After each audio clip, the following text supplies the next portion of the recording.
Good evening from the Health Education campus of Case Western Reserve University and the Cleveland Clinic. I'm Chris Wallace of Fox News, and I welcome you to the first of the 2020 presidential debates between President Donald J. Trump and former Vice President Joe Biden. This debate is sponsored by the Commission on Presidential Debates. The commission has designed the format, 6 roughly 15-minute segments, with 2-minute answers from each candidate to the first question, then open discussion for the rest of each segment. Both campaigns have agreed to these rules. For the record, I decided the topics and the questions in each topic. I can assure you, none of the questions has been shared with the commission or the two candidates. This debate is being conducted under health and safety protocols designed by the Cleveland Clinic, which is serving as the health security advisor to the commission for all 4 debates. As a precaution, both campaigns have agreed the candidates will not shake hands at the beginning of tonight's debate. The audience here in the hall has promised to remain silent. No cheers, no boos or other interruptions, so we, and more importantly you, can focus on what the candidates have to say. No noise except right now, as we welcome the Republican nominee, President Trump, and the Democratic nominee, Vice President Biden.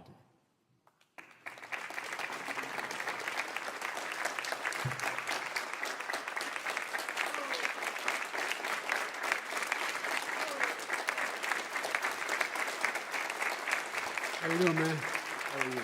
I'm well.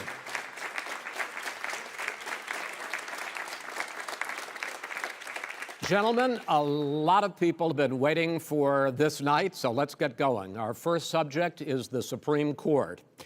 President Trump, you nominated Amy Coney Barrett over the weekend to succeed the late Ruth Bader Ginsburg on the court. You say the Constitution is clear about your obligation and the Senate's to consider a nominee to the court.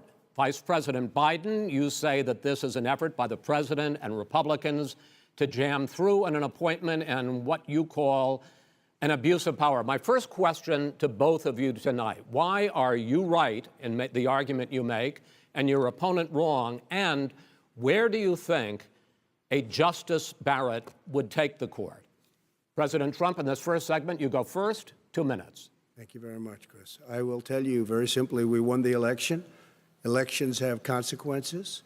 We have the Senate, we have the White House, and we have a phenomenal nominee, respected by all, top academic, good in every way, In fact, some of her biggest endorsers are very liberal people from Notre Dame and other places. So I think she's going to be fantastic. We have plenty of time, even if we did it after the election itself. I have a lot of time after the election, as you know. So I think that she will be outstanding. She's going to be as good as anybody that has served on that court. We really feel that.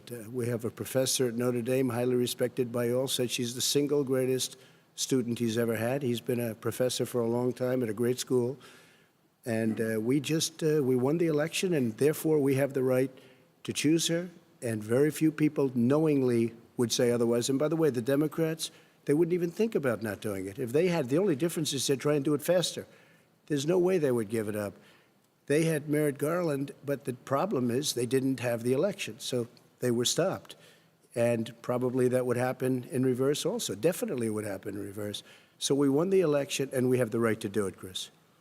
President Trump, thank you. Same question to you, Vice President Biden. You have 2 minutes. Well, first of all, thank you for doing this, and looking forward to this, Mr. President. Thank you, Joe. The American people have a right to have a say in who the Supreme Court nominee is. And that say occurs when they vote for United States senators and when they vote for the President of the United States. They're not going to get that chance now because we're in the middle of an election already. The election has already started. Tens of thousands of people have already voted. And so the thing that should happen is we should wait. We should wait and see what the outcome of this election is, because that's the only way the American people get to express their view is by who they elect as president and who they elect as vice president. Now, what's at stake here is the president's made it clear he wants to get rid of the Affordable Care Act. He's been running on that. He ran on that, and he's been governing on that. He's in the Supreme Court right now trying to get rid of the Affordable Care Act, which will strip 20 million people from having insurance, health insurance now, if it goes into court. And the justice, and I have nothing, I'm not opposed to the justice. She seems like a very fine person. But she's written before she went on the bench, which is her right, that she thinks that the Affordable Care Act is not constitutional. The other thing that's on the court, and if it's struck down, what happens? Women's rights are fundamentally changed. Once again, a woman could be pay more money because she has a pre-existing condition of pregnancy. They were able to charge a woman more for the same exact procedure a man gets. And that ended when we, in fact, passed the Affordable Care Act. And there's 100 million people who have pre-existing conditions, and they'll be taken away as well. Those pre-existing conditions, the insurance companies are going to love this. And so it's just not appropriate to do this before this election. If he wins the election and the Senate is Democrat or Republican, then he goes forward. If not, we should wait until February. All right. There aren't 100 million people with pre-existing conditions. As far as a say is concerned, the people already had their say.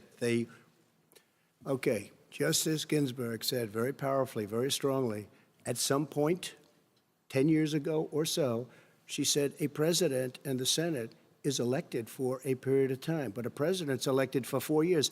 We're not elected for 3 years. I'm not elected for 3 years. So we have the Senate, we have a president. He's elected to the next during election. that period of time, we have an opening. I'm not elected for 3 years. I'm elected for 4 years. And the election's 100 already million started. people, Joe, the 100 million people is totally wrong. I don't know where you got that number. The bigger problem that you have is that you're going to extinguish 180 million people with their private health care that they're very That's happy simply with. not true. Well, you're certainly going to socialist. You're going to socialist medicine. We're now into, gentlemen, we're now into open discussion. Open discussion. Open discussion. Yes, I agree. Go ahead, Vice President. Number White. one, he knows that what I proposed. What I proposed is that we expand Obamacare and we increase it. We do not wipe any. And one of the big debates we had with 23 of my colleagues trying to win the nomination that I won were saying that Biden wanted to allow people to have private insurance still. They can. They do. They will under my proposal. It's not what you've said, But and it's not what that your party is- has said. that is simply Your party a lie. doesn't say it. Your That party is wants to simple. go socialist My medicine party is and me. socialist Right healthcare. now, I am and the they're going to Democratic dominate Party. you, Joe. You know that. I am the Democratic Party right now. The platform of the Not according Democratic to Party Harris. is what I, in fact, approved of. What I approved of. Now, here's the deal.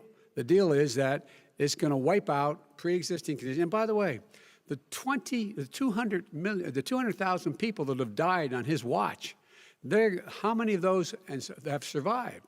Well, there's 7 million people that contracted COVID. What does it mean for them going forward if you strike down the Affordable Care Act? And Joe, you've had pre-existing conditions? 308,000 military people dying because you couldn't provide them proper health care in the military. So don't tell me I'm about happy this. to talk about And this. if you were here, Look, it here's wouldn't the be deal. 200, it would be 2 million people because you were very late on the draw. You Late didn't on want the me to draw. ban China, which was heavily infected. You didn't want me to ban All right, gentlemen, Europe, which no, was heavily Mr. President, You would have Mr. been much President, later, Joe. Mr. President, much later. Mr. President, You're talking about 2 million people. You're not Mr. gonna be able to President, as a shut him up. moderator, we are going to talk about COVID in the next segment, but go ahead. Let me finish. The point is that the president also is opposed to Roe v. Wade. That's on the ballot as well in the court. And so that's also at stake right now. And so the election is already You don't know it's begun. on the ballot. Why is it on the ballot? Because Why is you it on the said ballot? It's not you're- on the ballot. It's on the ballot in the I court. don't think so. In the court. Well, There's nothing happening there. Donald, would you And just you don't be quiet know for a her view on Roe v. Wade. You I don't don't know her know. view. Well, all right. Let's talk. We got a lot to unpack here, gentlemen. We got a lot of time. So, on health care, and then we'll come back to Roe v. Wade. All right. Mr. President, the Supreme Court will hear a case a week after the election in which the Trump administration, along with 18 state attorneys general, are seeking to overturn That's right. Obamacare, to end Obamacare. You have spent the last... Because they want to give good health care. If I may ask my question, sir. Good health care. Over the last 4 years, you have promised to repeal and replace Obamacare, but you have never in these 4 years come up with a plan, a comprehensive plan Yes, to I have. replace Obamacare. Of course I have. Well, I'll I give got you rid an of opp- the I'm gonna- individual when I finish, mandate. I'm going to give you an Excuse opportunity. me. I got when rid of the individual mandate, which was a That big is not a chunk of comprehensive Obamacare. plan. That is absolutely a big thing. That was the worst I part of didn't ask, Obamacare. sir. Chris, You're that was the debating him, worst not part of me. Obamacare. Let me ask my Well, question. I'll ask Joe. The The individual mandate was the most unpopular Mr. Vice Pre- aspect of Mr. Obamacare. I President, got rid of it. I'd like and you we to, will protect Mr. people President, with I'm the pre-existing moderator of this conditions. debate, and I would like you to let me ask my question, and then you can answer your ahead. question. You, in the course of these 4 years, have never come up with a comprehensive plan to replace Obamacare, and just this last Thursday, you signed a largely symbolic executive order to protect people with pre-existing conditions 5 days before this debate. So my question, sir, is what is the Trump health care plan? Fine. Well, first of all, I guess I'm debating you, not him, but that's okay. I'm not surprised. Let me just tell you something, that there's nothing symbolic. I'm cutting drug prices. I'm going with favored nations, which no president has the courage to do because you're going against Big Pharma. Drug prices will be coming down 80 or 90%. You could have done it during your 47-year period in government, but you didn't do it. Nobody's done it. So we're cutting health care. What about All of the pre-existing things that conditions? we've done, He has not cut insulin. I healthcare. give you an example, insulin. It was destroying families, destroying people. The cost, I'm getting it for so cheap. It's like water, you want to know the truth. So cheap. Take a look at all of the drugs what we're doing, prescription drug prices. We're going to allow our governors now to go to other countries to buy drugs because When in they fact- pay just a tiny fraction. As I say, of this what is we do. open discussion. No, Let but me this ask is you about, big. you'll This be is happy, big stuff. sir, you'll be happy. I'm about to pick up on one of your points to ask the Vice President, which is he points out that you would like to add a public option to Obamacare, and Yes. the argument that he makes and other Republicans make is that that is going to end private insurance. It is and not. will, if I sorry. can ask you the question, it will Not end. what your party says, by the way. It will end private insurance and create a government takeover of health care. It does not. It's only for those people who are so poor they qualify for Medicaid. They can get that free in most states, except governors who want to deny people who are poor Medicaid.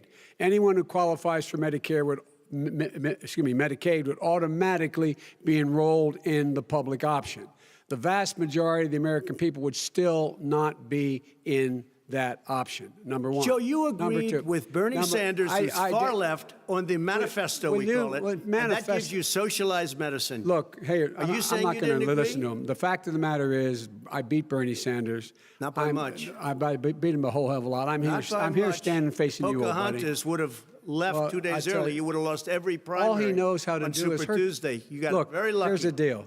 I got very lucky. I'm going to get very lucky tonight as well. And tonight I'm going to With make what? sure because With what? here's the deal. Here's the deal.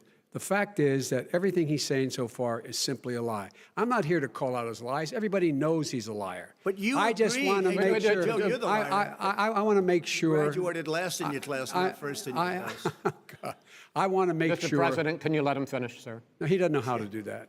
He has, You'd be you know, surprised. you pick You'd be surprised. the Go ahead, wrong Joe. guy, Go, the wrong talk, Joe, night at go. the wrong time. Listen, you agreed with Here's the Bernie deal. Sanders to the whole manifesto. idea- Let Now you're him- disavowing it. There is no manifesto, number Please one. let him speak, Mr. Number President. two. You just lost the left. Number two. You just lost the left. You agreed with Bernie Sanders on a plan Folks, that's absolutely folks, agreed do you have to, any and under that idea plan, what you have this clown's socialized, doing? They call it Mr. Medicare. You have any President. do? Socialized medicine. Mr. Well, President, I'll tell you what, he is not for any help for people needing health care. Because Bernie? because he, in fact, already has cost 10 million people their health care that they had from their employers because of his recession. Number one. Number two, yeah. there are 20 million people getting health care through Obamacare now that he wants to take it away.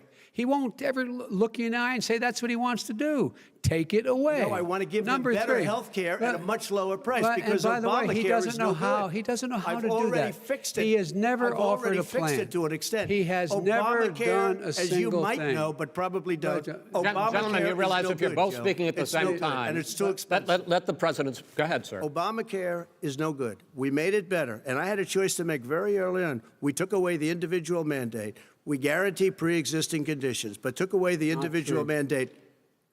Listen, this is the way it is. And that destroyed They shouldn't even call it Obamacare. Then I had a choice to make. Do I let my people run it really well or badly? If I run it badly, they'll probably blame him, but they'll blame me. But more importantly, I want to help people, okay? I said, you got to run it so well. That's what he's and I known just for. had a meeting with them. They said, the problem is no matter how well you run Obamacare, it's a disaster. It's too expensive. I got it. Premiums I are got too it. high, and That's it what his doesn't work. people- that's what his people we said. do want to No, get no, rid of it. it's Chris, an we open want to get rid of it. I and understand give it, sir, but something I have that's to cheaper give and you better. roughly equal time. Good. Please let the vice president talk. Good. sir. He has no plan for health care. Of course we do. Please. He sends out wishful thinking. He has executive orders that have no power. He hasn't lowered drug costs for anybody. He's been promising a health care plan since he got elected. He has none, like almost everything else he talks about. He does not have a plan. He doesn't have a plan. And the fact is, this man doesn't know what he's talking about. All right. He's I against have one final question for you, Sure. Mr. Vice President.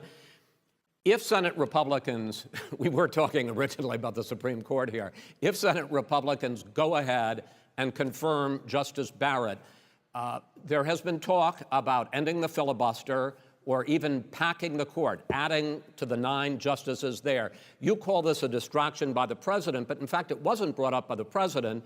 It was brought up by some of your Democratic colleagues in the Congress. So my question to you is, you have refused in the past to talk about it.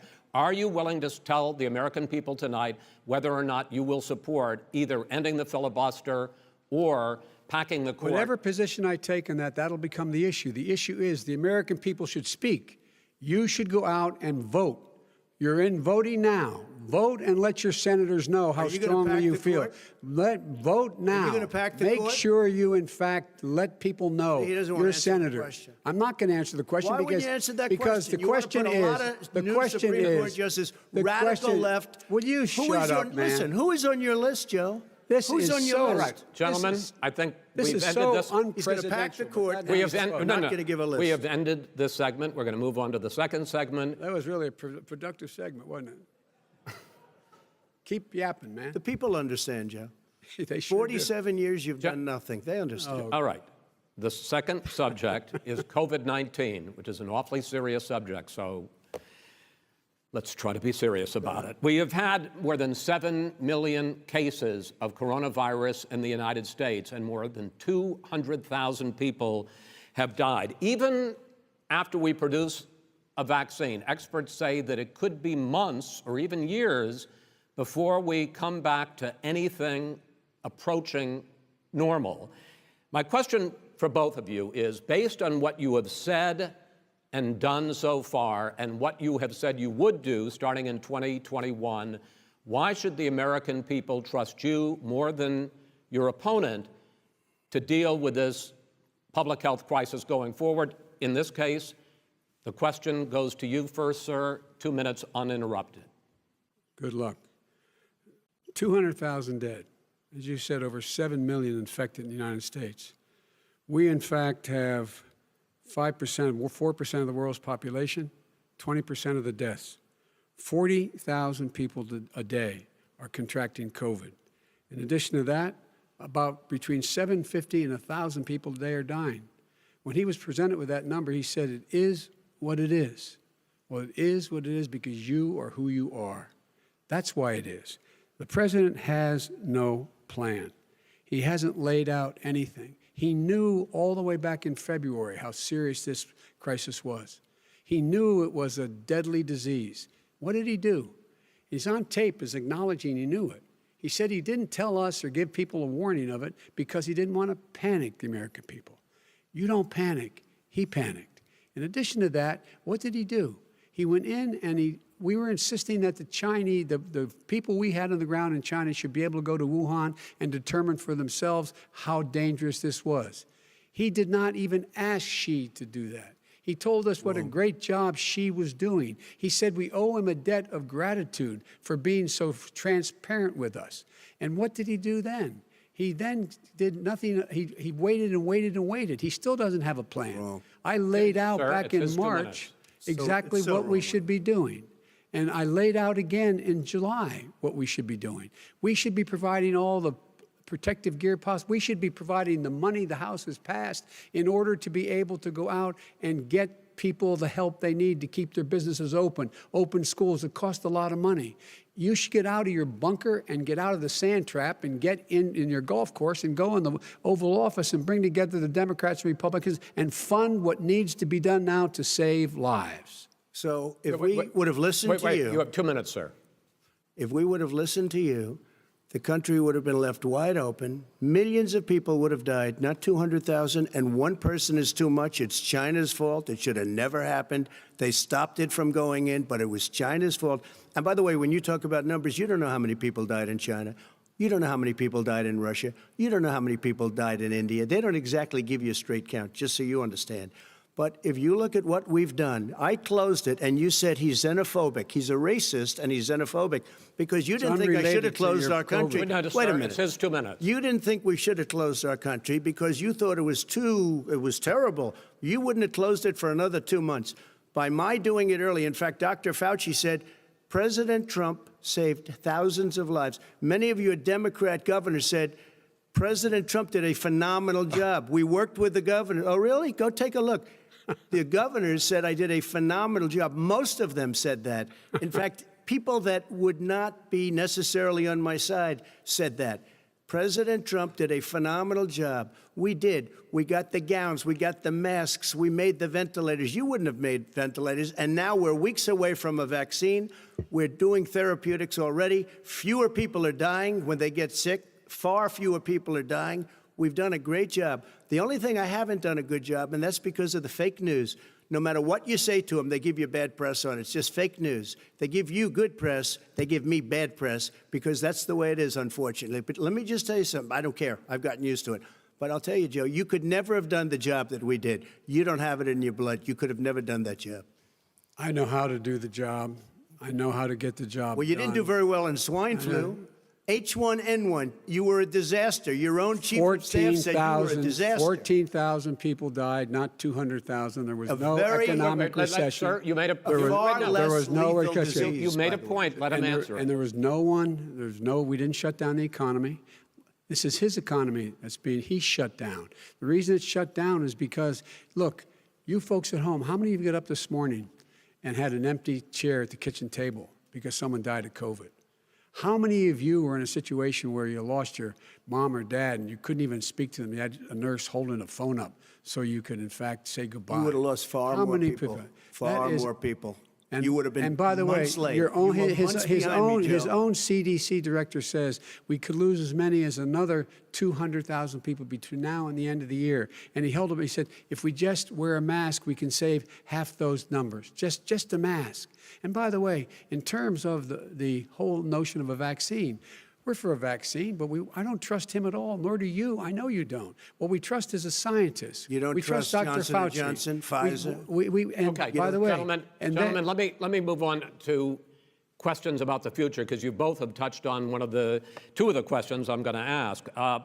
Focusing on the future first, President Trump, you have repeatedly either contradicted or been at odds with some of your government's own top scientists. The week before last, the head of the Centers for Disease Control, Dr. Redfield, said it would be summer before the vaccine would become generally available to the public. You said that he was confused and mistaken. Those were your two words. Yeah. But Dr. Slaoui, the head of your Operation Warp Speed, has said exactly the same thing. Are they both wrong? Well, I've spoken to the companies, and we can have it a lot sooner. It's a very political thing because people like this would rather make it political than save lives. God. It is a very political thing. I've spoken to Pfizer. I've spoken to all of the people that you have to speak to. We have great Moderna, Johnson & Johnson, and others. They can go faster than that by a lot. Become very political because the left, or I don't know if I call them left, I don't know what I call the them. head of your Operation Warp Speed, Dr. Slaoui? I disagree with him. Yeah, no, I disagree with both of them. And he didn't say that. He said it could be there, but it could also be much sooner. I had him in my office 2 days ago. He talked about the summer, sir, before it's generally available, just like He Dr. said it's a Redfield. possibility that we'll have the answer before November 1st. It could also I'm be talking after about when it's that. generally available, not when Well, it'll we're be. going to deliver it right away. We have the military all set up. Logistically, they're all set up. We have our military that delivers soldiers, and they can do 200,000 a day. They're going to be This delivering is the the same vaccine. man It's who all told set you up. by Easter this would be gone away. by the warm weather, it'd be gone. Miraculous, like a miracle. And by the way, maybe you could inject some bleach in your arm, and that would take care of it. This is the same man. That was said sarcastically, and you know that. That was said sarcastically. And so here's the deal. This man is talking about a vaccine. Every serious company is talking about maybe having a vaccine done by the end of the year. But the distribution of that vaccine will not occur until sometime beginning or the middle of next year to get it out, if we get the vaccine. And pray God we will. Pray God we will. Mr. Vice President, I want to pick up, though. You'll have on the that. vaccine sooner I want to than pick that. up on this question, though. You say the public can trust the scientists, but they can't trust President Trump. In fact, you said that again tonight. Your running mate, Senator Harris, goes further, saying the public health experts, quote, will be muzzled, will be suppressed. Given the fact that polls already show that people are concerned about the vaccine and are reluctant to take it, are you and your running mate, Senator Harris, contributing to that fear? No more than the question you just asked him. You pointed out. He puts pressure and disagrees with his own scientists. But you're saying you can't, or Senator Harris is saying you can't trust the scientists. No, you can trust the scientists. She didn't say that. You can't trust She said the public health experts, quote, will be muzzled, will be suppressed. Well, that's what he's going to try to do. But there's millions of scientists, there's thousands of scientists out there, like here at this great hospital, that don't work for him. Their job doesn't depend on him. That's not, they're the people, and by the way. I spoke to the scientists that are in charge. By the way. They will have the vaccine very soon. Let him finish. Do you believe for a moment what he's telling you in light of all the lies he's told you about the whole issue relating to COVID?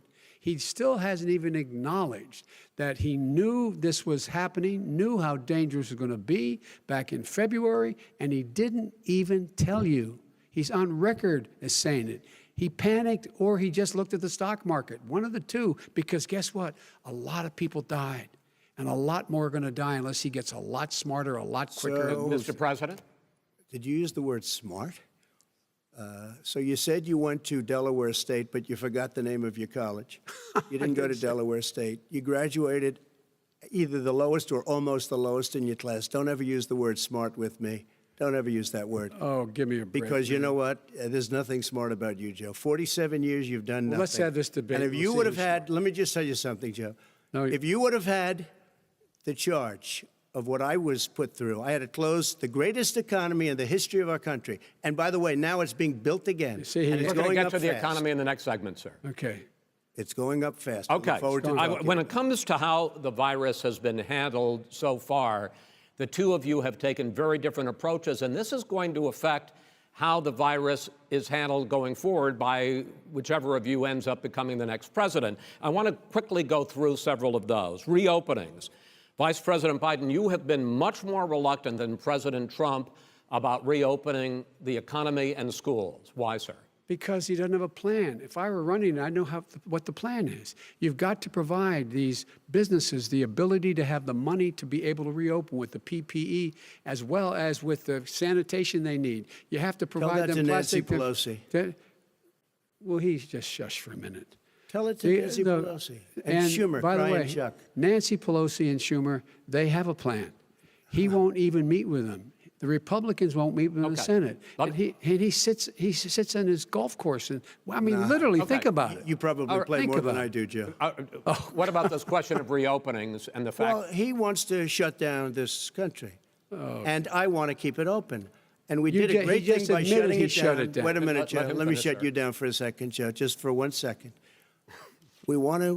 He wants to shut down the country. We just went through it. We had to because we didn't know anything about the disease. Now we found that elderly people with heart problems and diabetes and different problems are very, very vulnerable. We learned a lot. Young children aren't. Even younger people aren't. We've learned a lot. But he wants to shut it down. More people will be hurt by continuing. If you look at Pennsylvania, if you look at certain states that have been shut down, they have Democrat governors all. One of the reasons they're shut down is because they want to keep it shut down until after the election on November 3rd. I want to move on to another because subject. it's a I want to move political on to another subject. I gotta respond. But those states are not doing well that are shut down Which is right gotta now. respond to that. President shut down Trump, the you whole have country. begun to increasingly question the effectiveness of masks as a disease preventer And in fact, recently you have cited the issue of waiters touching their masks and touching plates. Are you questioning No, I think the masks efficacy are of okay. of You have to masks? understand, if you look, I mean, I have a mask right here. I put a mask on, when I think I need it. Tonight, as an example, everybody's had a test, and you've had social distancing and all of the things that you have to. But I Just wear like your masks rallies. when needed. When needed, I wear masks. Okay, let me ask. I don't wear masks like him. Every time you see him, he's got a mask. He could be speaking 200 feet away from it. He shows up with the biggest mask I've ever seen. I will say Vice this. President Biden, go ahead, sir.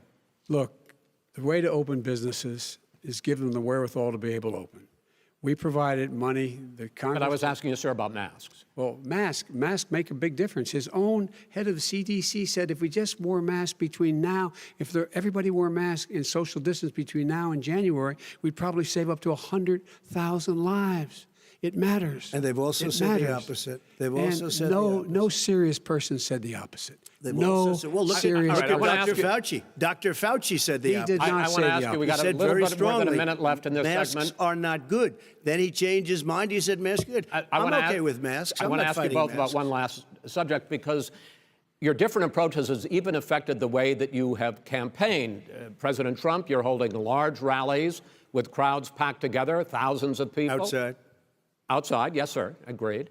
Vice President Biden, you are holding much smaller events with Because nobody will show up. people with. Well, it's true. Nobody shows up to his rallies. All right. In any case, why you holding the big rallies? Why you not? You goes first, sir. Because people want to hear what I have to say. I mean, But are you I've not done a worried great about it job spreading as a disease? president, and I'll have 35,000 people show up at airports. We use airports. Are you and not worried hangars, about and we the have a disease lot of issues, people. sir? Well, so far we have had no problem whatsoever. It's outside. That's a big difference, according to the experts. And we do them outside. We have tremendous crowds, as you see. I mean, and literally on 24 hours' notice. And Joe does the circles and has 3 people someplace. Okay. By the way, did you see Yes, sir. one of the last big rallies he has? And a reporter came up to him to ask him a question. He said, no, stand back. Put on your mask. Put on a mask. Have you been tested? I'm way far away from those other people. That's what he said. I can't. I'm going to be okay. He's not worried about you. He's not worried about the people out there breathing in one another. We've had no negative cheek to effect. jowl. No negative effect. We've Come had on. no negative effect. And we've had 35,000, 40,000 All right. people you want attended these rallies. Just Yes. quickly finish up, because I want to move on to our next. Yes, I would. He's been totally irresponsible the way in which he has handled the social distancing and people wearing masks, basically encouraged them not to. All right. He's a fool on this. If you could get the crowds, you would have done the same thing. But you can't. Nobody cares. Gentlemen, can we move on to the Nobody cares. Gentlemen, can we move on to the economy? Yes. The economy is, I think it's fair to say, recovering faster than expected from the shutdown. Much faster. In the second quarter, the unemployment rate fell to 8.4% last month. The Federal Reserve says the hit to growth, which is going to be there, is not going to be nearly as big as they had expected. President Trump, you say we are in a V-shaped recovery. Vice President Biden, you say it's more of a K-shape. What difference does that mean to the American people in terms of the economy? President Trump, in this segment, you go first. So we built the greatest economy in history. We closed it down because of the China plague. When the plague came in, we closed it down, which was very hard psychologically to do. He didn't think we should close it down, and he was wrong. And again, 2 million people would be dead now instead of still 204,000 people is too much. One person is too much. Should have never happened from China. But what happened is we closed it down, and now we're reopening, and we're doing record business. We had 10.4 million people in a 4-month period that we've put back into the workforce. That's a record the likes of which nobody's ever seen before. And he wants to close down he will shut it down again. He will destroy this country. You know, a lot of people, between drugs and alcohol and depression, when you start shutting it down, you take a look at what's happening at some of your Democrat-run states where they have these tough shutdowns. And I'm telling you, it's because they don't want to open it. One of them came out last week. You saw that. Oh, we're going to open up on November 9th. Why November 9th? Because it's after the election. They think they're hurting us by keeping them closed. They're hurting people. People know what to do. They can social distance. They can wash their hands. They can wear masks. They can do whatever they want. But they got to open these states up. When you look at North Carolina, when you look, and these governors are under siege, Pennsylvania, Michigan, and a couple of others. You got to open these states up. It's not fair. You're talking about almost it's like being in prison.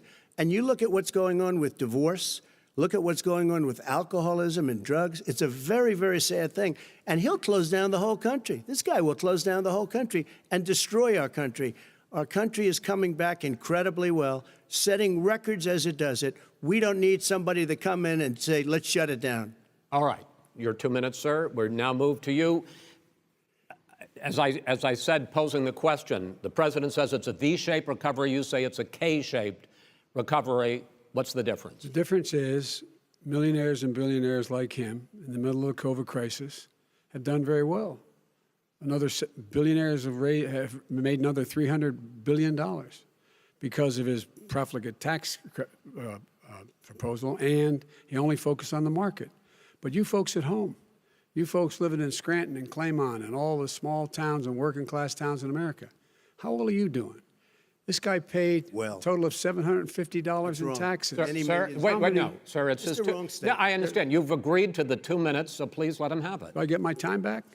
The fact is that he has, in fact, worked on this in a way that he's going to be the first president of the United States to leave office having fewer jobs in his administration than when he became president.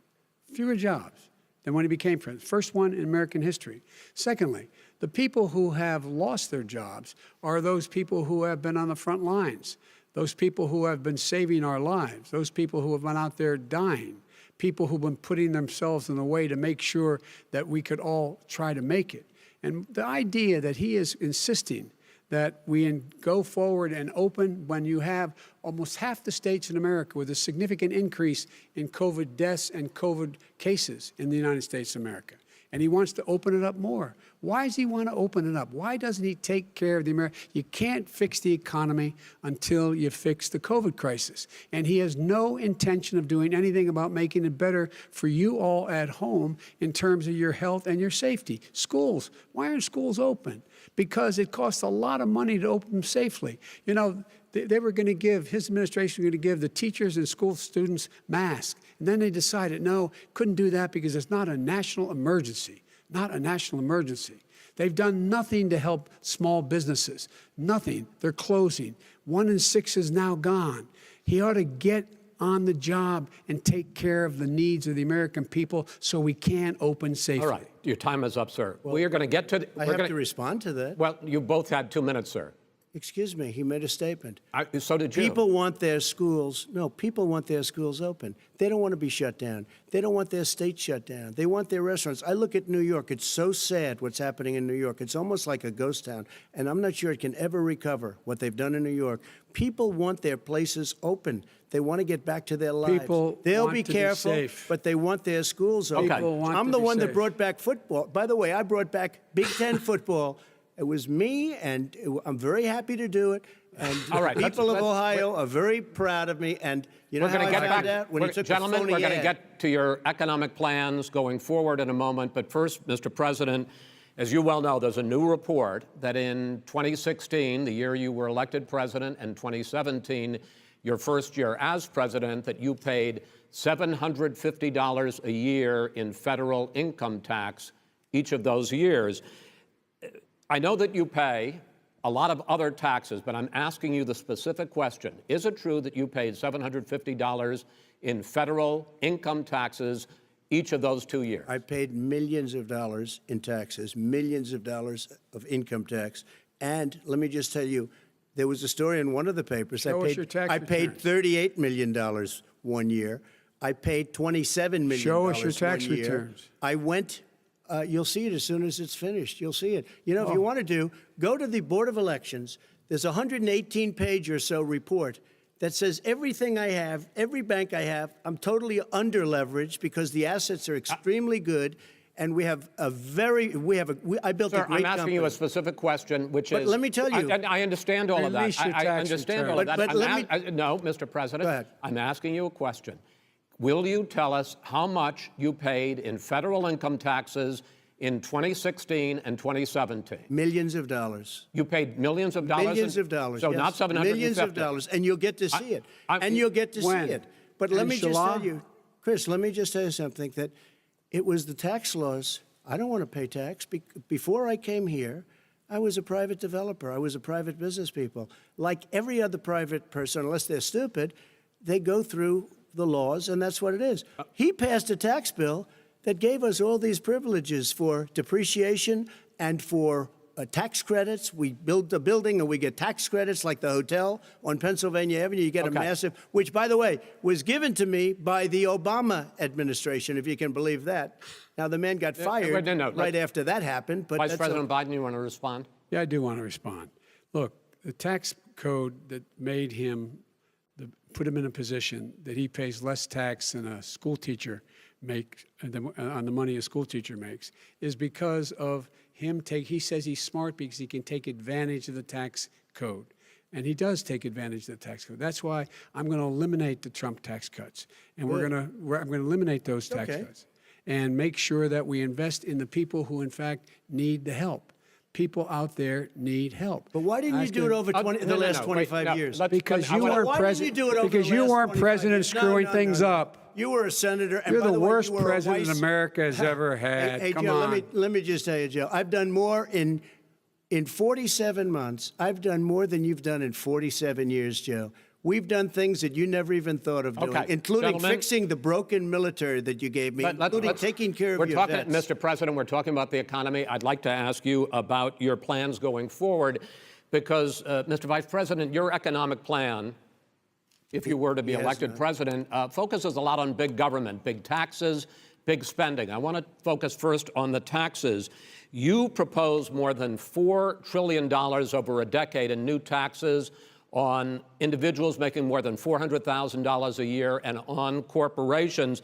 President Trump says that that kind of an increase in taxes is going to hurt the economy as it's just coming out of a recession. Well, just take a look at what as the analysis done by Wall Street firms points out that my economic plan would create 7 million more jobs than his in 4 years, number one.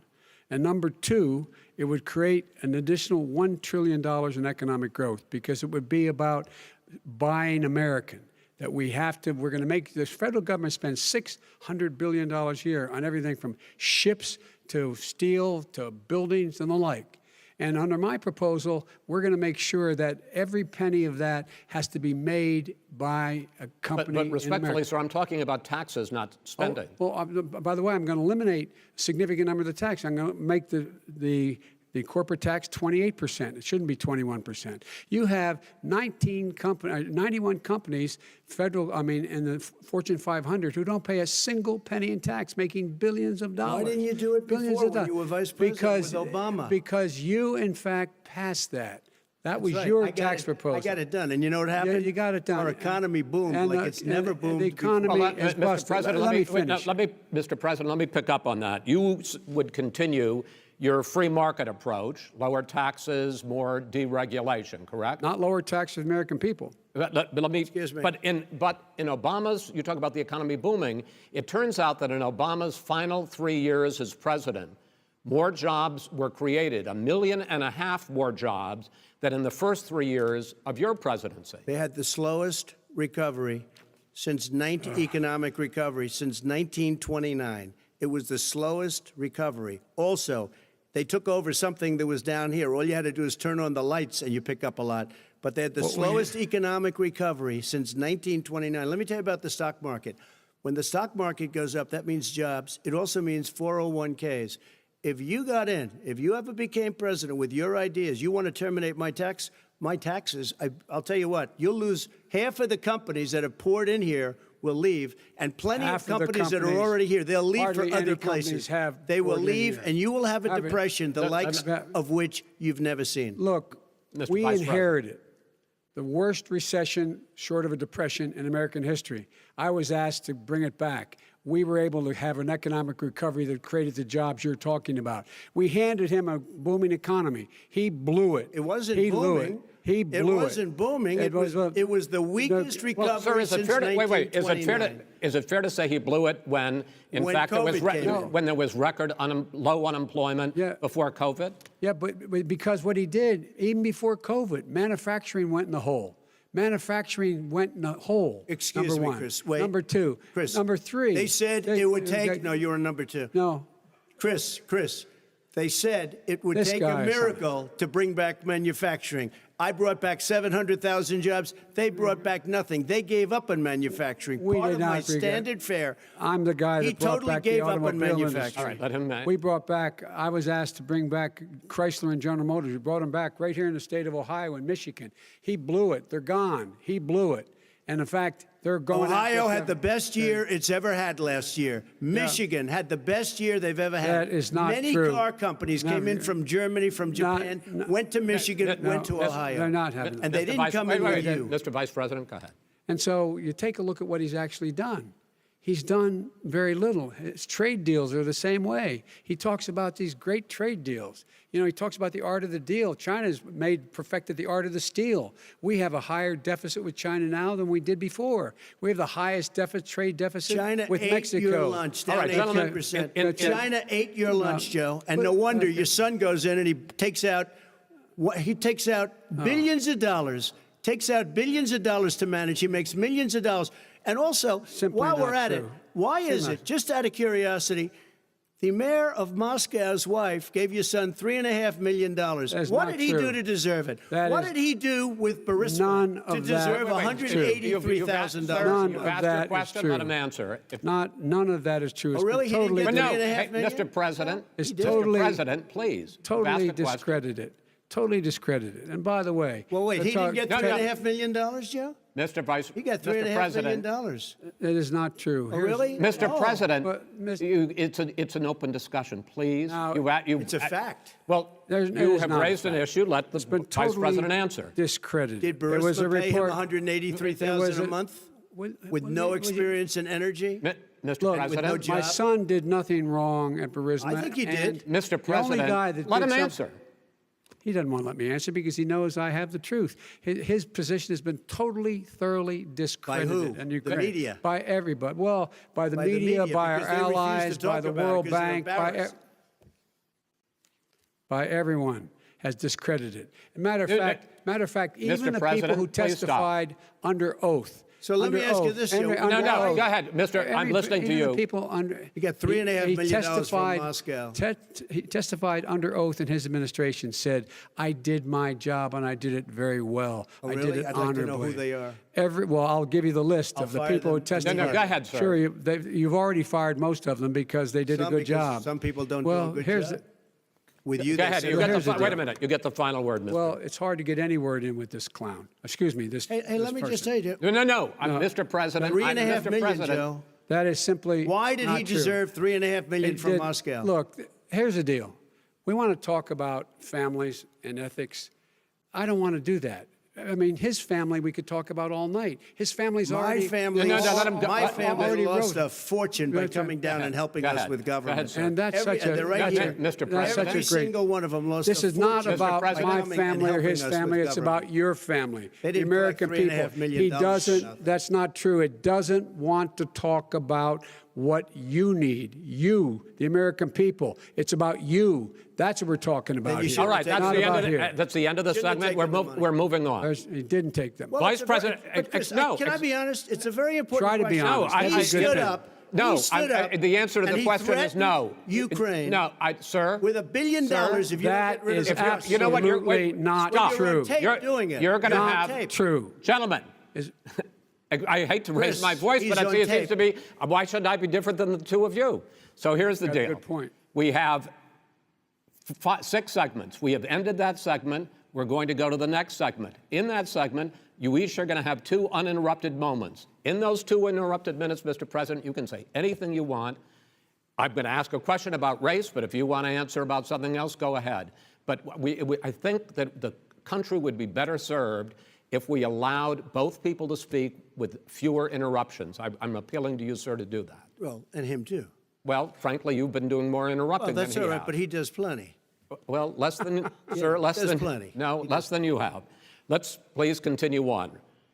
The issue of race. Vice President Biden, you say that President Trump's response to the violence in Charlottesville 3 years ago, when he talked about very fine people on both sides, was what directly led you to launch this run for president. Oh, yeah, sure. President Trump, you have often said that you believe you have done more for Black Americans than any president, with the possible exception of Abraham Lincoln. My question for the two of you is, why should voters trust you rather than your opponent to deal with the race issues facing this country over the next 4 years? Vice President Biden, you go first. It's about equity and equality. It's about decency. It's about the Constitution. And we have never walked away from trying to require equity for everyone, equality for the whole of America. But we've never accomplished it. But we've never walked away from it like he has done.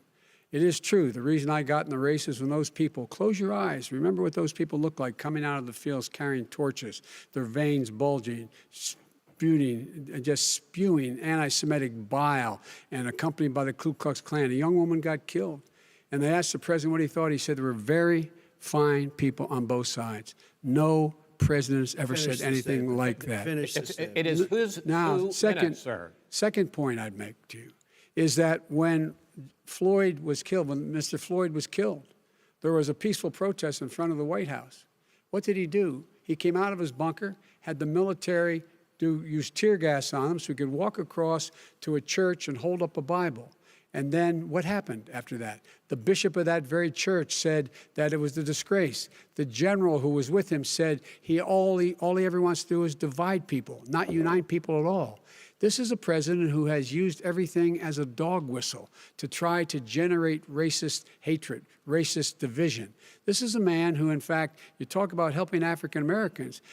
1 in 1,000 African Americans has been killed because of the coronavirus. And if he doesn't do something quickly, by the end of the year, 1 in 500 will have been killed. 1 in 500 African Americans. This man is the savior of African Americans. This man cares at all. This man's done virtually nothing. Look, the fact is that you have to look at what he talks about. You have to look at what he did. And what he did has been disastrous for the African American community. So, President Trump, you have 2 minutes. Why should Americans trust you over your opponent to deal with race he did a crime bill, 1994, where you call them super predators, African Americans, the super predators, and they've never forgotten it. They've never forgotten it, Joe. No, sir, it's his 2 minutes. So you did that, and they call you a super predator, and I'm letting people out of jail now that you have treated the African American population community, you have treated the black community about as bad as anybody in this country. You did the 1990, and that's why, if you look at the polls, I'm doing better than any Republican has done in a long time, because they saw what you did. You call them super predators, and you've called them worse than that, because you look back at your testimony over the years, you've called them a lot worse than that. As far as the church is concerned, and as far as the generals are concerned, we just got the support of 250 military leaders and generals, total support.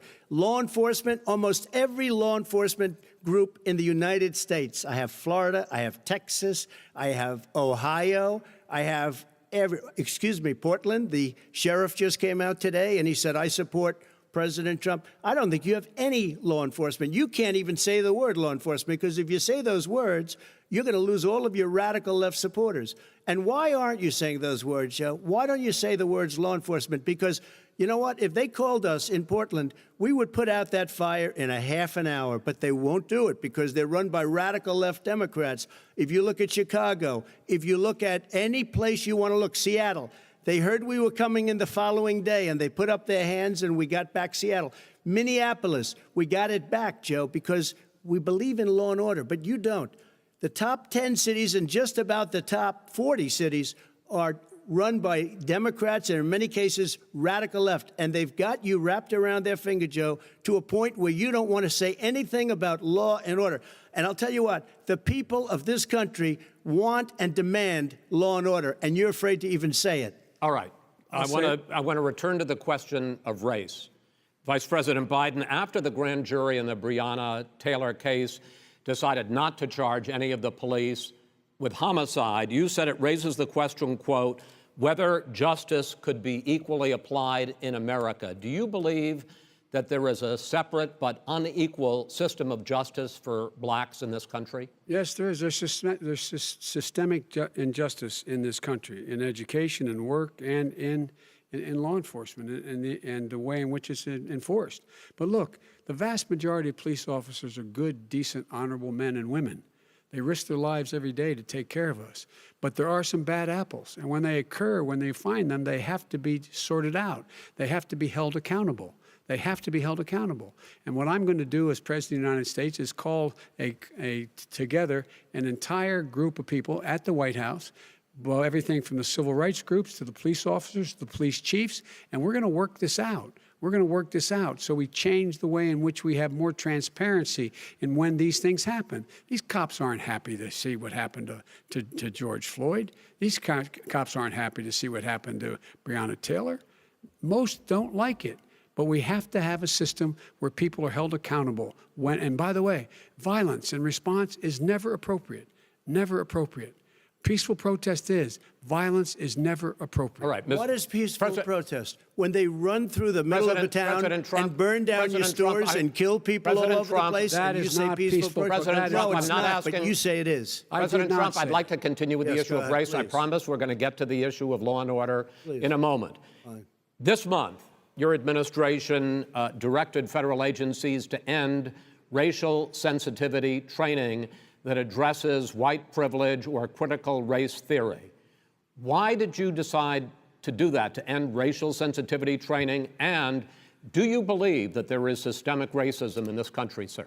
I ended it because it's racist. I ended it because a lot of people were complaining that they were asked to do things that were absolutely insane, that it was a radical revolution that was taking place in our military, in our schools, all over the place, and you know it, and so does everybody else. And he would know. What is radical about racial sensitivity training, sir? If you were a certain person, you had no status in life. It was sort of a reversal. And if you look at the people, we were paying people hundreds of thousands of dollars to teach very bad ideas and, frankly, very sick ideas.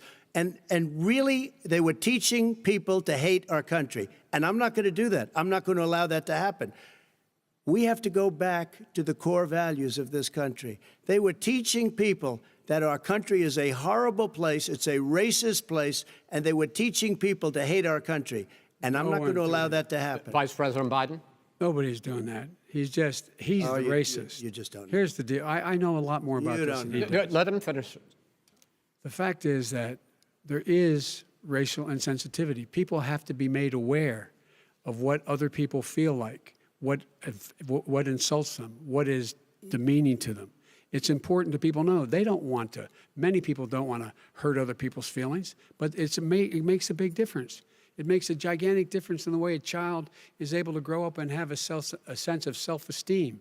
It's a little bit like how this guy and his friends look down on so many people. They look down their nose on people like Irish Catholics like me and grew up in Scranton. They look down on people who don't have money. They look down on people who are of a different faith. They look down on people who are a different color. In fact, we're all Americans. The only way we're going to bring this country together is bring everybody together. There's nothing we cannot do if we do it together. We can take this on and we can defeat racism in America. President Trump, sir. During the Obama-Biden administration, there was tremendous division.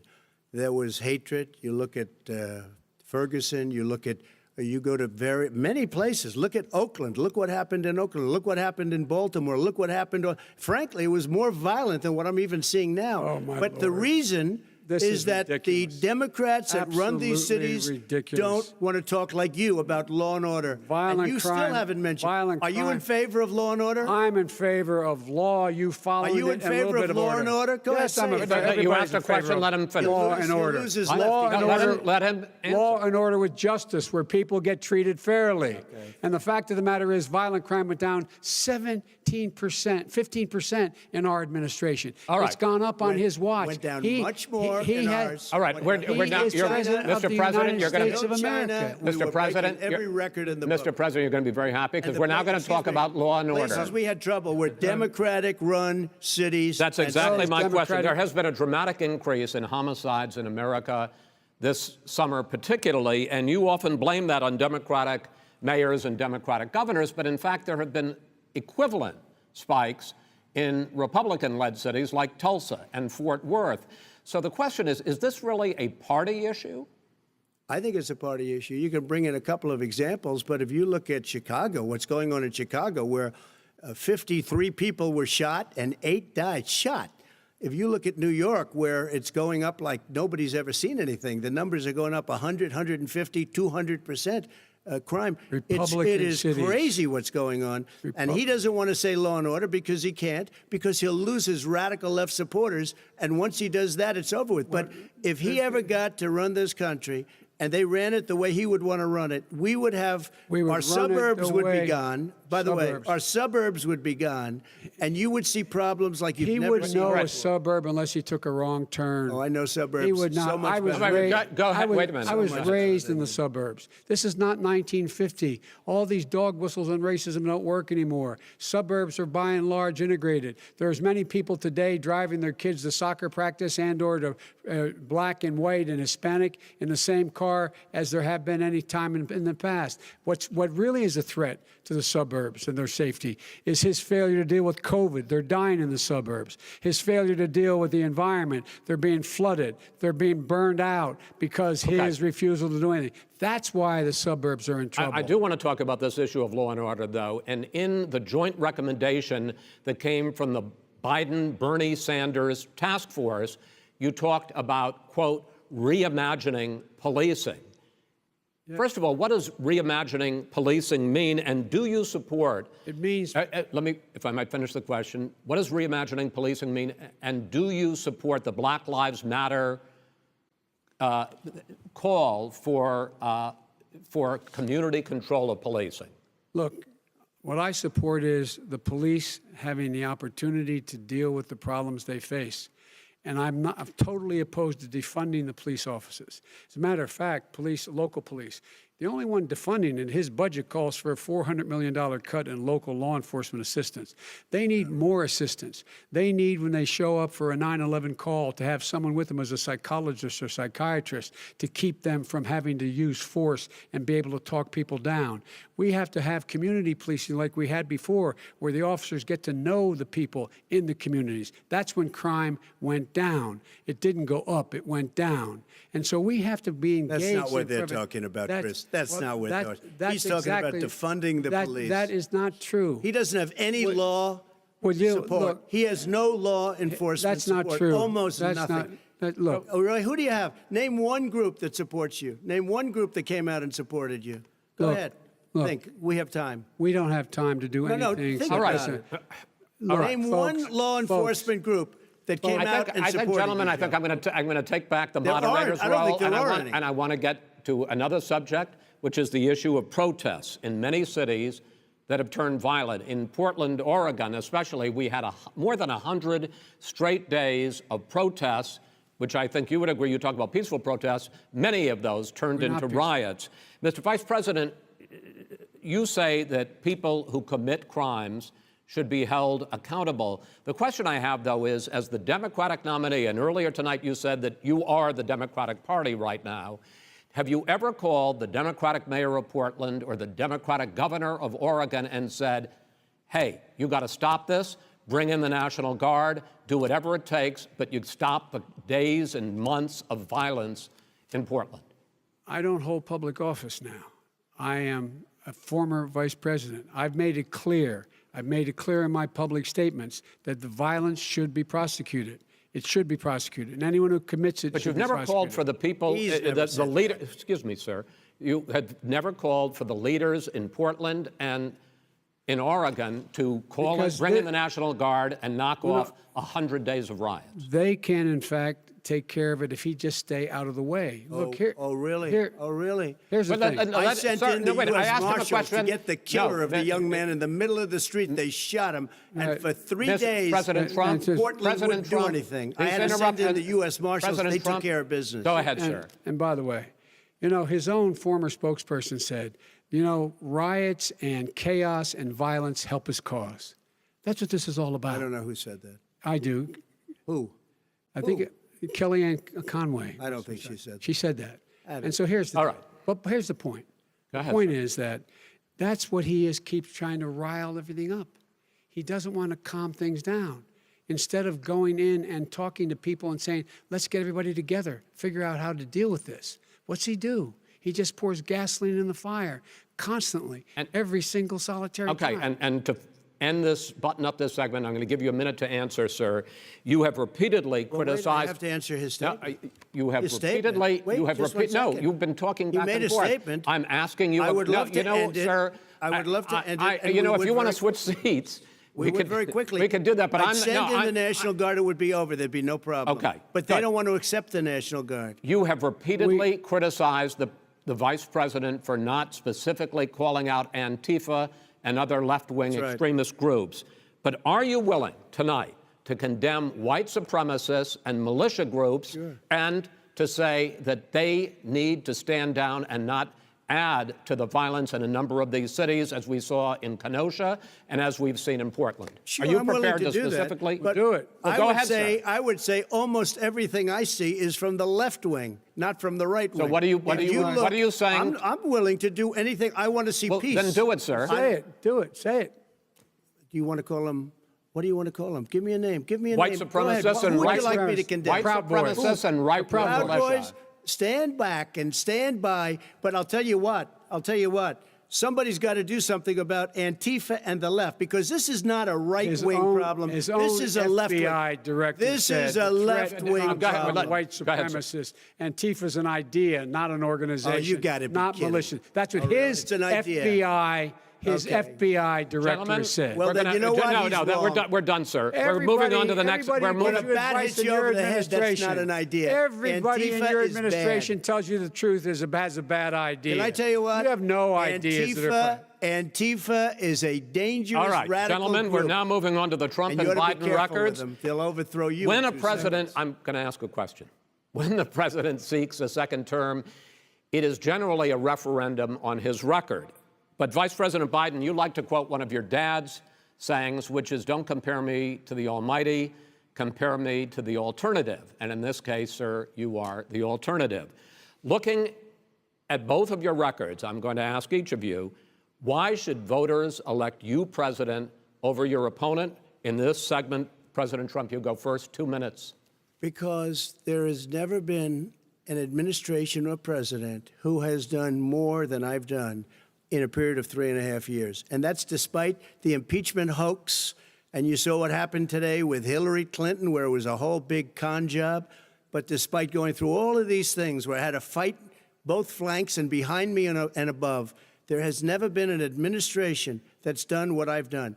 The greatest, before COVID came in, the greatest economy in history, lowest unemployment numbers. Everything was good. Everything was going. And by the way, there was unity going to happen. People were calling me for the first time in years. They were calling and they were saying, it's time maybe. And then what happened? We got hit, but now we're building it back up again. A rebuilding of the military, including Space Force and all of the other things.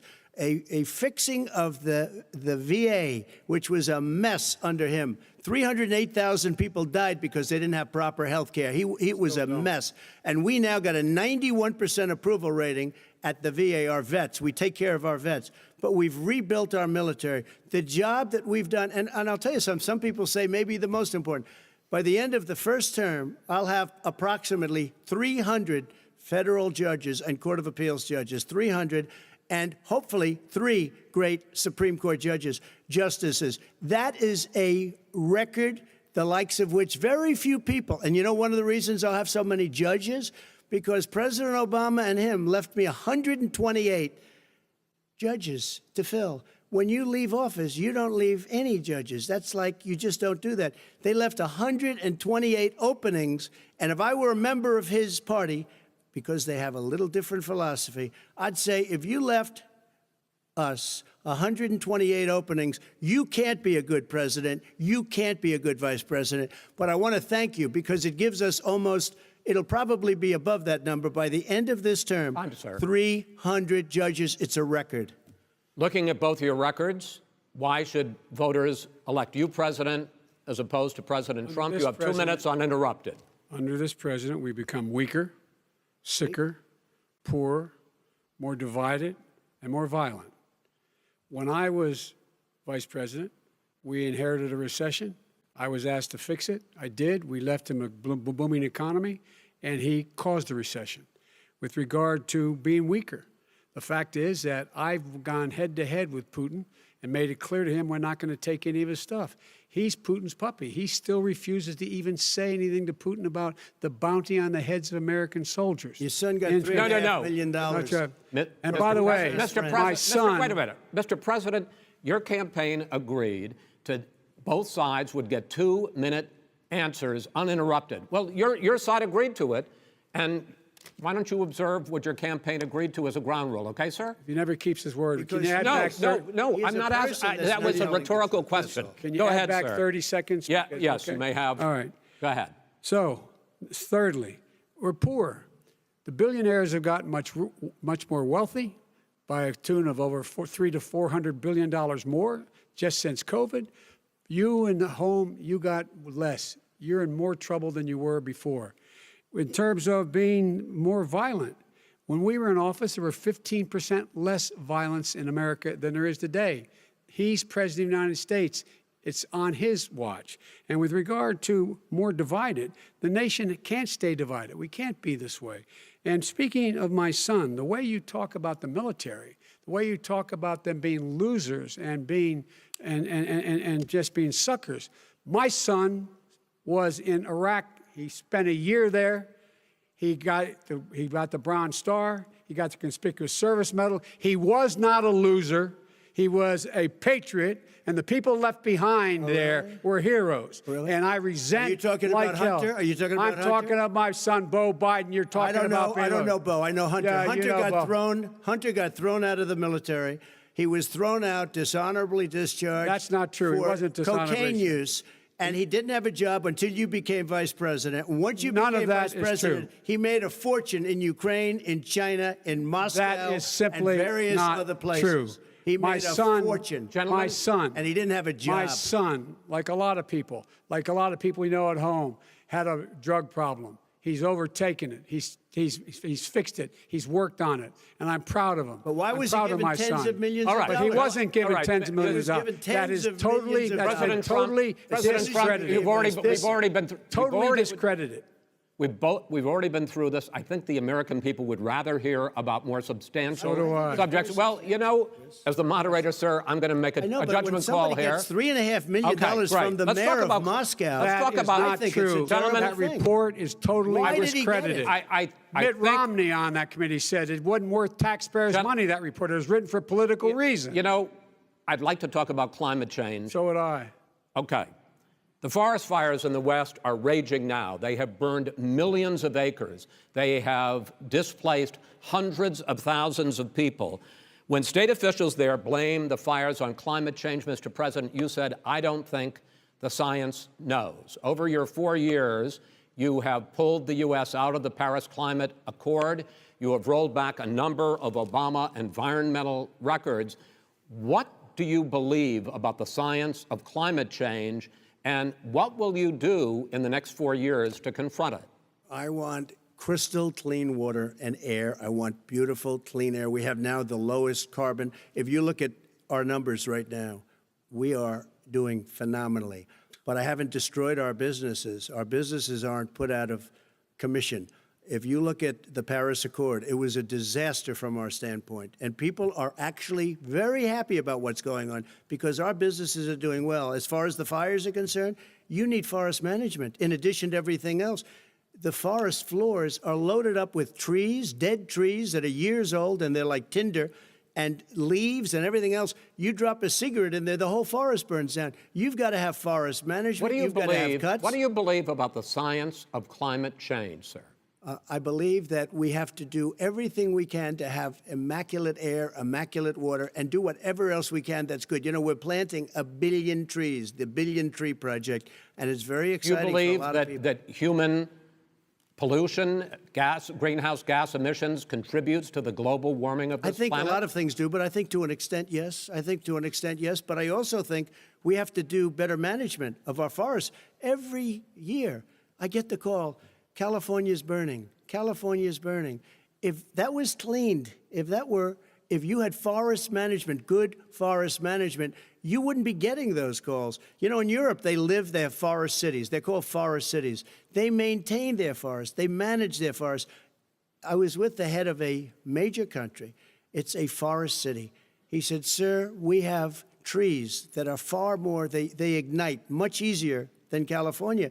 There shouldn't be that problem. I spoke with the governor about it. I'm getting along very well with the governor. But I said, you know, at some point, you can't every year have hundreds of thousands of acres of land just burned to the ground. But, sir, That's burning down because of a lack of But, management. sir, if you believe in the science of climate change, why have you rolled back the Obama Clean Power Plan, which limited carbon emissions in power plants? Why have you relaxed? Because it was driving energy prices through the sky. Why have you relaxed fuel economy standards that are going to create more pollution from cars Well, and not trucks? really, because what's happening is the car is much less expensive and it's a much safer car, and you're talking about a tiny difference. And then what would happen, because of the cost of the car, you would have at least double and triple the number of cars purchased. We have the old slugs out there that are 10, 12 years old. If you did that, the car would be safer. It would be much cheaper by But in the case of $3,500. California, they've simply No, but you ignored would take your- a lot of your cars rollback. off the market because people would be able to afford a car. Now, and by the way, we're going to see how that turns out. But a lot of people agree with me, many people. The car has gotten so expensive because they have computers all over the place for an extra little bit of gasoline. And, and I'm okay with electric cars, too. I think I'm all for electric cars. I've given big incentives for electric cars. But what they've done in California is just crazy. Vice President Biden, I'd like you to respond to the president's climate change record, but I also want to ask you about a concern. You proposed $2 trillion in green jobs. You talk about new limits, not abolishing, but new limits on fracking, ending the use of fossil fuels to generate electricity by 2035, and zero net emission of greenhouse gases by 2050. The president says a lot of these things would tank the economy and cost millions of jobs. He's absolutely wrong, number one. Number two, if in fact, during our administration, the Recovery Act, I was in charge, able to bring down the cost of renewable energy to cheaper than or as cheap as coal and gas and oil. Nobody's going to build another coal-fired plant in America. No one's going to build another oil-fired plant in America. They're going to move to renewable energy, number one. Number two, we're going to make sure that we are able to take the federal fleet and turn it into a fleet that's run on their electric vehicles. Making sure that we can do that, we're going to put 500,000 charging stations and all of the highways that we're going to be building in the future. We're going to build an economy that, in fact, is going to provide for the ability us to take 4 million buildings and make sure that they, in fact, are weatherized in a way that, in fact, they'll emit significantly less gas and oil because the heat will not be going out.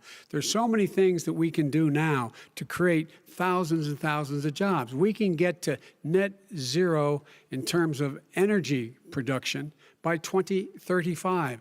Not only not costing people jobs, creating millions of good paying jobs, not 15 bucks an hour, but prevailing wage, by having a new infrastructure that, in fact, is green. And the first thing I will do, I will rejoin the Paris Accord. I will join the Paris Accord because with us out of it, look what's happening. It's all falling apart. And talk about someone who has no relationship with foreign policy. Brazil, the rainforests of Brazil are being torn down, are being ripped down. More carbon is absorbed in that rainforest than every bit of carbon that's emitted in the United States. Instead of doing something about that, I would be gathering up and making sure we had the countries of the world coming up with $20 billion and say, here's $20 billion. Stop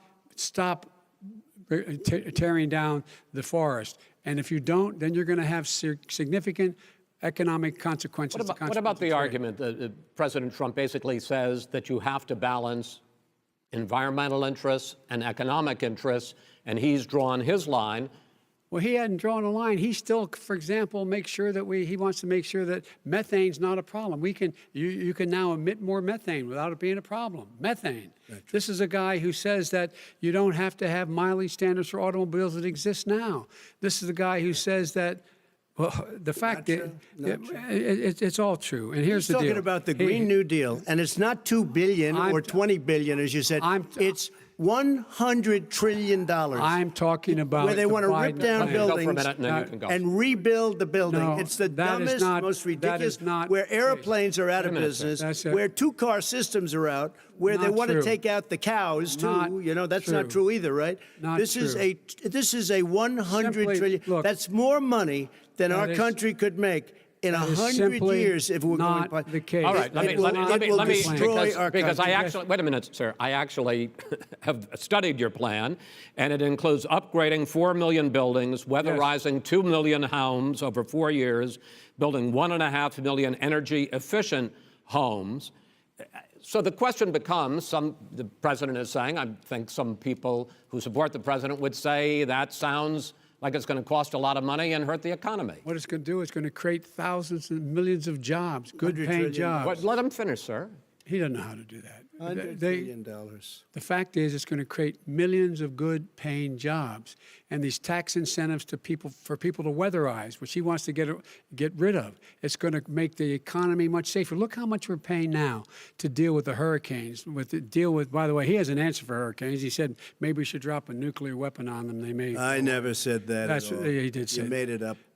And here's the deal. You make up a lot of things. We are going to be in a position where we can create hard, good jobs by making sure the environment is clean and we all are in better shape. We spend billions of dollars now, billions of dollars on floods, hurricanes, rising seas.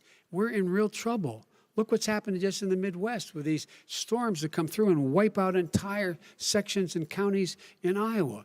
They didn't happen before. They're because of global warming. We make up 15% of the world's problem.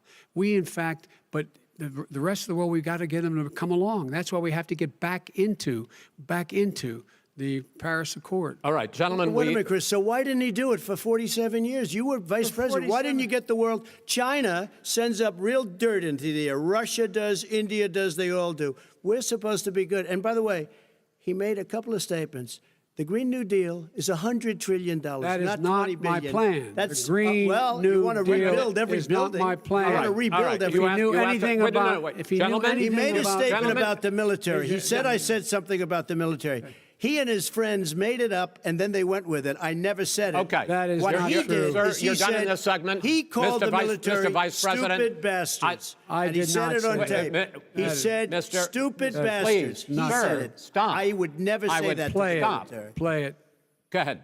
You're Mr. on Vice tape. President answered his final question. The final question is, I can't remember which of all his rantings. was the I'm having a final little question. trouble- I'm having a little trouble myself, but and about the economy and about this question of what it's going to cost. The economy. I mean, the Green New Deal and the idea of what the your Green environmental New changes Deal- will do. The Green New Deal will pay for itself as we move forward. We're not going to build plants that, in fact, are great polluting plants. So do you We're going to support build the Green New Deal? Pardon me? Do you support that? No, I don't support the Green Oh, New Deal. you don't? Oh, well, that's a You big let- statement. I That support means you the just Biden- lost the radical left. I support Oh, you the don't? Biden plan that I put forward. Okay. The Biden plan, which is different than what he calls the radical Green New Deal. All right, gentlemen, final segment, election integrity. As we meet tonight, millions of Americans are receiving mail-in ballots or going to vote early. How confident should we be that this will be a fair election, and what are you prepared to do over the next 5+ weeks, because it'll not only be to Election Day, but also counting some ballots, mail-in ballots after Election Day. What are you prepared to do to reassure the American people that the next president will be the legitimate winner of this election? In this final segment, Mr. Vice President, you go first. Prepared to let people vote. They should go to iwillvote.com, decide how they're going to vote, when they're going to vote, and what means by which they're going to vote. His own Homeland Security Director, and as well as the FBI Director, says there is no evidence at all that mail-in ballots are a source of being manipulated and cheating. They said that. The fact is that there are going to be millions of people because of COVID that are going to be voting by mail-in ballots, like he does, by the way. He sits behind the Resolute desk and sends his ballot to Florida, number one. Number two, we're going to make sure that those people who want to vote in person are able to vote because enough poll watchers are there to make sure they can socially distance. The polls are open on time, and the polls stay open until the votes are counted. And this is all about trying to dissuade people from voting because he's trying to scare people into thinking that it's not going to be legitimate. Show up and vote. You will determine the outcome of this election. Vote, vote, vote. If you're able to vote early in your state, vote early. If you're able to vote in person, vote in person. Vote whatever way is the best way for you, because he cannot stop you from being able to determine the outcome of this election. And in terms of whether or not, when the votes are counted, and they're all counted, that will be accepted. If I win, that will be accepted. If I lose, that'll be accepted. But by the way, if in fact he says he's not sure what he's going to accept, well, let me tell you something. It doesn't matter, because if we get the votes, it's going to be all over. He's going to go. He can't stay in power. It won't happen. It won't happen. So vote. Just make sure you understand you have it in your control to determine what this country is going to look like the next 4 years. Is it going to change, or are you going to get 4 more years of these lies? Mr. President, 2 minutes. So when I listened to Joe talking about a transition, there's been no transition from when I won. I won that election. And if you look at crooked Hillary Clinton, if you look at all of the different people, there was no transition, because they came after me trying to do a coup. They came after me spying on my campaign. They started from the day I won, and even before I won, from the day I came down the escalator with our First Lady. They were a disaster. They were a disgrace to our country. And we've caught them. We've caught them all. We've got it all on tape. We've caught them all. And by the way, you gave the idea for the Logan Act against General Flynn. You better take a look at that, because we caught you in a sense. And President Obama was sitting in the office. He knew about it, too. So don't tell me about a free transition. As far as the ballots are concerned, it's a disaster. A solicited ballot, okay, solicited is okay. You're soliciting, you're asking, they send it back, you send it back. I did that. If you have an unsolicited, they're sending millions of ballots all over the country. There's fraud. They found them in creeks. They found some with the name Trump, just happened to have the name Trump just the other day in a waste paper basket. They're being sent all over the place. They sent 2 in a Democrat area. They sent out 1,000 ballots. Everybody got 2 ballots. This is going to be a fraud like you've never seen. The other thing, it's nice on November 3rd, you're watching and you see who won the election. And I think we're going to do well, because people are really happy with the job we've done. But you know what? We won't know. We might not know for months, because these ballots are going to be all over. Take a look at what happened in Manhattan. Take a look at what happened in New Jersey. Take a look at what happened in Virginia and other places. They're not losing 2%, 1%, which, by the way, is too much. An election could be won or lost with that. They're losing 30 and 40%. It's a fraud, and it's a shame. And can you imagine where they say you have to have your ballot in by November 10th? November 10th. That means that's 7 days after the election, in theory, should have been announced. Okay. We have major states with that, sir, all run by 2 Democrats. minutes is 2 minutes. All run by Democrats. It's President Trump, it's a rigged election. you're going to be able to continue. You have been charging for months that mail-in balloting is going to be a disaster. You say it's rigged, that it's going to lead to fraud. But in 2018, in the last midterm election, 31 million people voted mail-in voting. That was a quarter, more than a quarter, of all the voters that year cast their ballots by mail. Now that millions of mail-in ballots have gone out, what are you going to do about it? And are you counting on the Supreme Court, including a Justice Barrett, to settle any dispute? Yeah, I think I'm counting on them to look at the ballots, definitely. I hope we don't need them in terms of the election itself. But for the ballots, I think so. Because what's happening is incredible. I read today, where at least 1% of the ballots for 2016 were invalidated. They take them, we don't like them, we don't like them. But what are you going to do about it? If there are millions of ballots going out right now, what you do is you go and vote. You do a solicited ballot, and that's okay, or you go and vote. I'm asking you about the fact that millions of people... You go and vote. You go and vote, but like what I'm they saying is, like they used to in the old. Millions of people. You either do, Chris, a solicited ballot where you're sending it in, they're sending it back, and you're sending. They have mailmen with lots of it. Did you see what's going on? Take a look at West Virginia, mailmen selling the ballots. They're being sold. They're being dumped in rivers. This is a horrible thing for our country. There is no. This is not. There is no. This is not evidence going of to that. end well. There is Okay. no This evidence is of that. not going Vice to President end well. Biden. 5 states In fact, have had go ahead, mail-in sir. ballots for the last decade or more. 5, including 2 Republican states. And you don't have to solicit the ballot. It's sent to you. It's sent to your home. What we're saying is, they're saying is that it has to be a postmark by the time, by Election Day. If it doesn't get in till the 7th, 8th, 9th, it still should be counted. He's just afraid of counting the votes because he knows You're the wrong. outcome. You're wrong. No, I want to votes. continue with you on I this, love counting Vice the President votes. Biden. Chris, he's so wrong when he makes a statement no, like that. Excuse me, Vice President Biden, the biggest problem, in fact, over the years with mail-in voting has not been fraud historically. It has been that sizable numbers, sometimes hundreds of thousands of ballots are thrown out because they have not been properly filled out, or there is some other irregularity, or they missed be fraud. the deadline. So the question I have is, are you concerned that the Supreme Court with a Justice Barrett will settle any dispute? I'm concerned that any court would settle this because here's the deal. When you get a ballot and you fill it out, you're supposed to have an affidavit. If you didn't know, you have someone say that this is me. You should be able to, if in fact you can verify that's you before the ballot is thrown out, that's sufficient to be able to count the ballot because someone made a mistake and not dotting the correct I. Who they voted for, testify, say who they voted for, say it's you, that is totally legitimate.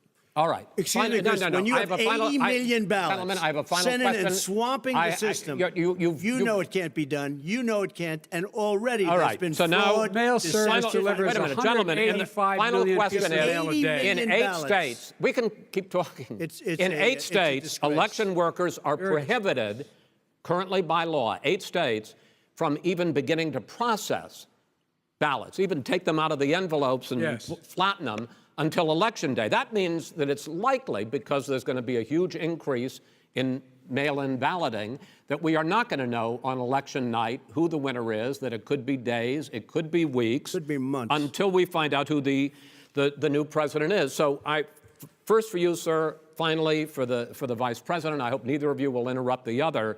Will you urge your supporters to stay calm during this extended period, not to engage in any civil unrest? And will you pledge tonight that you will not declare victory until the election has been independently certified?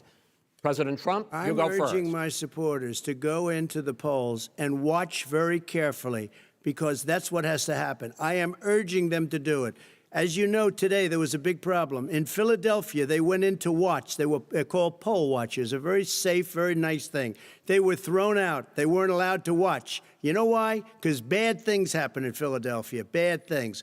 And I am urging my people. I hope it's going to be a fair election. If it's a fair You're urging election, them what? I am 100% on board. But if I see tens of thousands of ballots being manipulated, I can't go along with that. And I'll tell you what what, does that from mean, a not go common along? sense, Does that mean I'll you're gonna tell you tell what your it means. people to take to the It means street? you have a fraudulent election. You're And what are sending you out gonna do? 80 And million what would you ballots. do about that? They're not equipped to. These people aren't equipped to handle it. Number one. Number two, Okay. they cheat. They cheat. Hey, they found ballots in a waste paper basket 3 days ago, and they all had the name All right. military ballots. They were military. They all had the name Trump on them. Vice President You think Biden, that's good? Vice President Biden, final question for you. Will you urge your supporters to stay calm while the vote is counted, and will you pledge not to declare victory until the election is independently certified? Yes, and here's the deal. We count the ballots, as you pointed out. Some of these ballots in some states can't even be opened until Election Day. And if there's thousands of ballots, it's going to take time to do it. And by the way, our military, they've been voting by ballots since the end of the Civil War, in effect. And that's what's going to happen. Why was it not? Why is it for them somehow not fraudulent? It's the same process. It's honest. No one has established at all that there is fraud related to mail-in ballots, that somehow it's a fraudulent process. It's already been established. Take a but- look at Carolyn Maloney's race I in asked Manhattan. you had an opportunity Look to at respond. Carolyn Monroe. Go ahead. They have no idea what Vice President happened. Biden, go ahead. He has no idea what he's talking about. Here's the deal. The fact is, I will accept it, and he will too. You know why? Because once the winner is declared, after all the ballots are counted, all the votes are counted, that'll be the end of it. That'll be the end of it. And if it's me, in fact, fine. If it's not me, I'll support the outcome. And I'll be a president not just for the Democrats. I'll be a president for Democrats and Republicans. And this guy, I want to in see an fact, honest Okay. ballot count. Gentlemen, We- you say that's the end of Chris, it? This is the I end wanna of this see an debate? honest ballot count. We're And I going to think leave he it does there. too. To be continued as in more debates as we go on. President Trump, Vice President Biden, it's been an interesting hour and a half. I want to thank you both for participating in the first of 3 debates that you have agreed to engage in. We want to thank Case Western Reserve University and the Cleveland Clinic for hosting this event. The next debate, sponsored by the Commission on Presidential Debates, will be 1 week from tomorrow, October 7th, at the University of Utah in Salt Lake City. The 2 vice presidential nominees, Vice President Mike Pence and Senator Kamala Harris, will debate at 9 p.m. Eastern that night. We hope you watch. Until then, thank you and good night.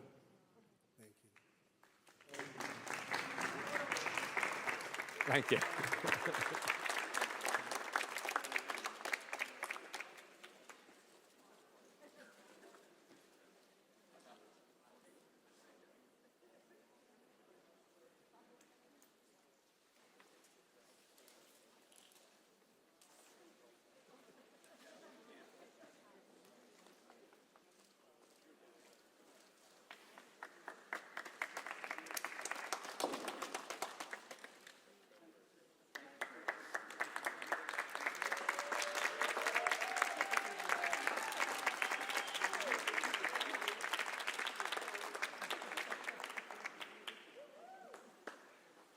Trump, the greatest president of all time.